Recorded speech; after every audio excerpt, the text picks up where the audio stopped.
Pretty much all of our trusts put away substantial rent every month. Our most recent large acquisition was Casuarina Square. We put away 20% of the income every month for unforeseen expenses. We've already budgeted for repair and maintenance, all the other things. So a lot of our funds are sitting on substantial amounts of cash. We've expected that we'll get interest rate rises. While it hasn't happened for 11 years, it has come now. So we expected it. It's not a surprise. I certainly wouldn't like to see interest rates get up to 10%. That'd be pretty bad. But by the time that happens, the whole world's going to be in so much pain. We'll probably be the least affected. So we're prepared for it. As I say, we're not scared of it. We'll just work with it. We have good relationship with the bank. We review these things every week, and most of the funds have substantial cash in the bank.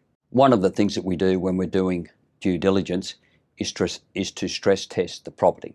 So looking at increased interest rates.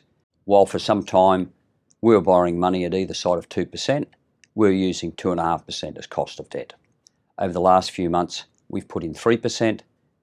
Now we're doing 4%, making sure that if interest rates go up to 4%, we're in pretty good shape. Now, I don't know how far people could say, what if it goes to 5 or what if it goes to 6? Well, what if it goes back to 1? My view with interest rates also is that there will be pressure on margins. At the moment, we're seeing banks charging either side of 2% margin, so 1.85 to 2.3.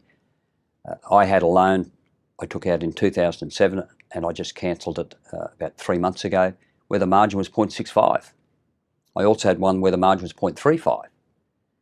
Now, we may never go back to that, but I think there's a big gap between 0.65 and 2% margin. So people are only talking about worst case scenario with interest rates going up. No one is mentioning compression in margins. We saw that happen in the housing market recently where banks were offering bonuses to homeowners if they'd transfer their loans. I see those things as pretty likely in the commercial property market in the future.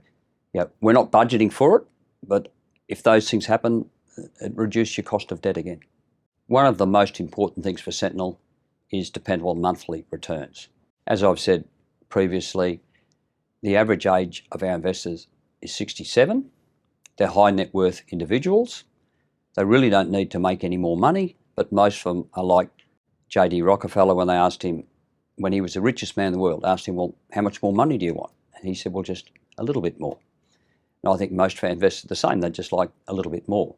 But the important thing for them is monthly distributions. They don't want to be drawing into their nest egg to live. They want distributions on a monthly basis for them to have the quality of life that they want. And that's important to us. So when we're doing our feasibilities, due diligence on properties, part of the stress testing is to see how much money do we need to put away every month to ensure that if interest rates go up, unforeseen circumstances with tenants or cost of the property, that we can maintain those monthly distributions. And that's very important to us that we continue to do that, and I can assure you we will.